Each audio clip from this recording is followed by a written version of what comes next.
sir. Tama yun, Bombo Justin. Nung pagkatapos nung Mhm. pagsalubong ng bagong taon, maaga pa lang ay tayo ay nag-ikot kagad at yun nga, kapansin-pansin ang sobrang dami ng basura. Ito nga yung tinatawag natin na holiday trash, no, na kung saan mas nalilikha ito tuwing ganitong panahon na pagsapit ng holiday season. Nagkaroon tayo mismo ng batas, presidential proclamation na Mhm. talagang diniklara ang January na Zero Waste Month. Magandang ah, gawain ito para mas ipanawagan natin, lalong-lalo at alam naman natin dito sa ating bansa, isa talaga ito sa pinakamalaking problemang suliranin na kinakaharap natin, lalong-lalo na itong mga nakalipas na mga buwan na kung saan maraming mga kababayan tayong nasa lanta ng bagyo, pagbaha, maraming kalamidad na dumaan dito sa atin.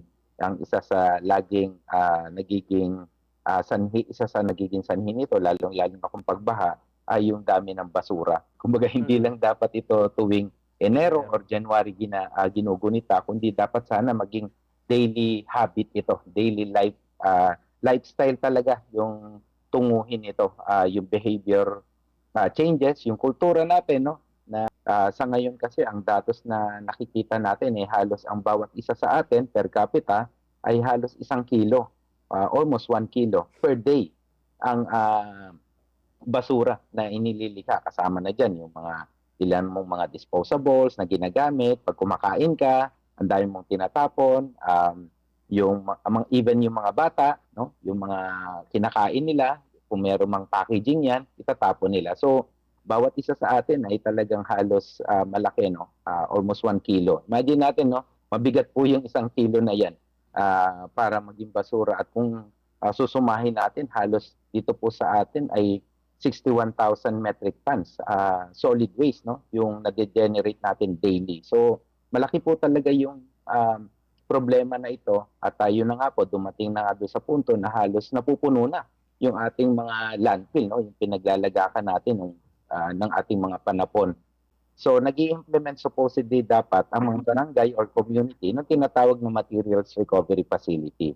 Dito tayo meron may problema, Bombo Justin, dahil hindi lahat ng mga barangay, hindi lahat ng mga communities ay may aktibong pasilidad na katulad nito, no? Yung tinatawag na mga materials recovery facility. Kung hindi ka kasi nag-segregate, pwede mong uh, ipaubaya doon sa mga materials recovery facility para sila naman na yung magse-segregate at barangay or municipal level or city level, no? Pero syempre mas i-encourage pa rin talaga natin na i-segregate yan kasi ang hirap din naman, kawawa yung mga kababayan natin, especially yung mga waste workers. I-segregate mo yung mga mix na basura, halos kontaminado na yung Mhm. mga yon. Ang kailangan lang talaga mas i-propagate pa ito para mas marami dahil ilang porsyento pa rin ito, Bombo Justin, hindi pa talaga halos umabot tayo ng 50%, baka nga halos nasa 25 to 30% pa lang ng ating mga LGUs or ating mga communities ang naging epektibo yung implementation ng solid waste management program nila. No? So kailangan pa rin ito talaga mas paigtingin, mas kailangan pa pag-usapan ng mainam at syempre yung awareness, hindi natin makakalimutan, Bombo Jasin, mahalaga ito. Patuloy tayo dapat na nananawagan, patuloy natin kagad na kinukumbinse yung ating mga kababayan, yung kahalagahan. Bakit ba ginagawa natin ito? Hindi lang para mapangasiwaan yung ating mga panapong, kundi ginagawa natin ito dahil may pagmamahal tayo sa ating kalikasan. Dahil ang problema po ng basura ay problema po ng ating kalikasan. Siguro imbitahan na namin kayo sa mga susunod na mga araw. Meron dahil Zero Waste Month, may mga ilang mga naka-line up po tayo mga activities. Next week po ang isa sa mga pagtutuunan naman natin ay patungkol dun sa mga basura, mga panapon mula po sa ating mga hospital. Tayo po kasi ay nagkaroon ng proyekto. Katuwang po natin ang Department of Environment and Natural Resources. Isa po yan sa ating tatalakayin next week. At sa mga susunod na araw naman, Bombo Justin, ay tayo ay pupunta sa ilang mga eskwelahan para